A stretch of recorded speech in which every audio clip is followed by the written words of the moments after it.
मी त्यांचे मनापासून धन्यवाद देतो, त्यांचे आभार मानतो की त्यांनी हा विश्वास भारतीय जनता पक्षावर दाखवला. कालच्या निकालाने एक गोष्ट अतिशय स्पष्ट केली आहे की महाराष्ट्रामध्ये नंबर 1चा पक्ष हा भारतीय जनता पक्षच आहे. आणि काल एकूणच आपली जी महायुती आहे त्या महायुतीला एकूण जे काही निवडणुका झाल्या त्यापैकी 75% नगराध्यक्ष हे आपल्या महायुतीचे निवडून आलेले आहेत. आणि आपण जर विचार केला तर जी महाविकास आघाडी होती त्यांचे एकूण सगळे मिळून 50च्या जवळपास फक्त नगराध्यक्ष आले आहेत आणि आपले 210 नगराध्यक्ष निवडून आलेले आहेत.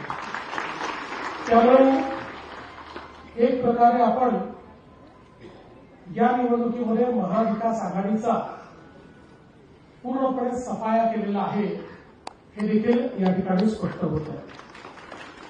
भारतीय जनता पक्षाचा विचार केला तर पुन्हा एकदा सर्वात जास्त स्ट्राईक रेट आपला आहे. आपण नगराध्यक्ष पदाकरता जेवढ्या निवडणुका लढलो त्यापैकी 65% आपले नगराध्यक्ष निवडून आले आहेत. हा देखील एक रेकॉर्ड आहे. दुसरं, महाराष्ट्राच्या इतिहासामध्ये भाजपने एक अजून नवीन रेकॉर्ड तयार केलेला आहे. तो म्हणजे नगरसेवक निवडून आणण्याचा. मागच्या निवडणुकीमध्ये भाजपचे 2017 साली आपणच 1 नंबर पक्ष होतो, पण आपले 1500 नगरसेवक निवडून आले होते. यावेळी जवळपास 3000च्या वर नगरसेवक, दुप्पटीपेक्षा जास्त नगरसेवक हे भाजपचे निवडून आले आहेत. आणि 6 पक्ष, इतक्या आघाड्या, इतके अपक्ष असं सगळं असताना एकूण नगरसेवकांच्या 48% एकट्या भाजपचे नगरसेवक महाराष्ट्रामध्ये निवडून आलेले आहेत. गेल्या 30 वर्षाचा मी स्टॅटिस्टिक्स पाहत होतो तर त्यात हा रेकॉर्ड आहे. एवढे नगरसेवक नगरपालिकेच्या निवडणुकीत कुठल्याच एका पक्षाचे आलेले नाहीत. त्यामुळे एक प्रकारे महाराष्ट्रातल्या नगरपालिका क्षेत्रातील नागरिकांनी आपल्या सरकारवर विश्वास दाखवलेला आहे. आपल्या कामाला एक प्रकारची पावती दिलेली आहे. आणि विशेषतः देशामध्ये आपले नेते माननीय नरेंद्र मोदीजी यांनी विश्वास आणि विकास याचं जे राजकारण तयार केलेलं आहे त्याला प्रतिसाद हा प्रत्येक निवडणुकीमध्ये त्या ठिकाणी मिळतो आहे. आणि तोच नागपूर जिल्हा असेल किंवा उर्वरित महाराष्ट्र असेल या ठिकाणी आपल्याला पाहायला मिळाला.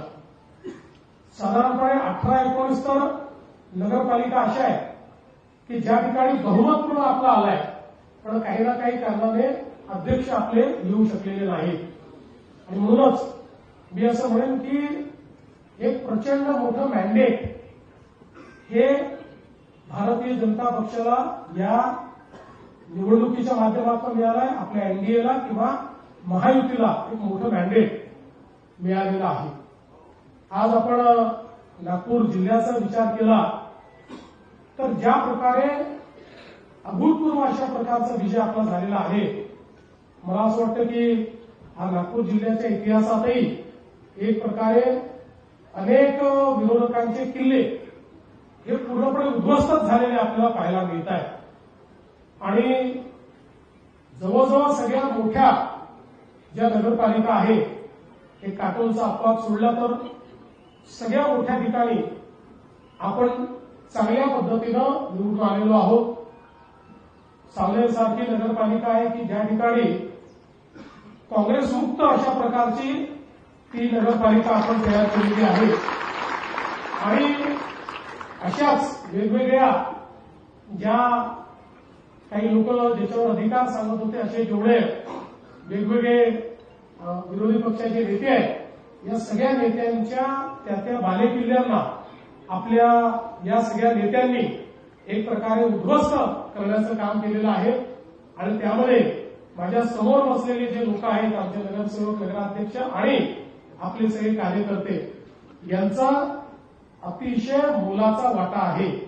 आणि म्हणून तुमचं सगळ्यांचं मनापासून मी अभिनंदन करतो.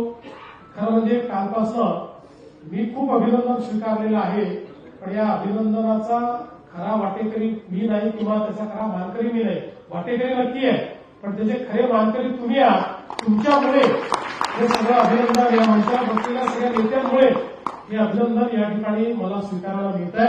आणि म्हणून तुमच्या सगळ्यांचे मी मनापासून आभार मानतो. कामठी स्थापनेपासून कामठी स्थापनेपासून या ठिकाणी पहिल्यांदा आपण निवडून आलो आणि पुढे देखील मला असं वाटतं की एक रेकॉर्ड कामठीने केलेला आहे. आणि विशेषतः आपल्या विधानसभेच्या निवडणुकीनंतर बावनकुळे साहेबांनी चंद्र बांधला होता की आता विधानसभेचा जरा जो काही वचपा आहे, बदला नाही म्हणत मी, पण वचपा हा नगरपालिकेत काढायचा, तर तो निघालेला आपल्याला पाहायला मिळतो कामठीमध्ये. आणि एक ऐतिहासिक विजय हा कामठीने दिलेला आहे. आमच्या वाडीने पण ऐतिहासिक विजय दिलेला आहे. खूप चांगल्या पद्धतीनं त्या ठिकाणी मोठ्या प्रकारे आपली सीट जी आहे 10,000च्या वर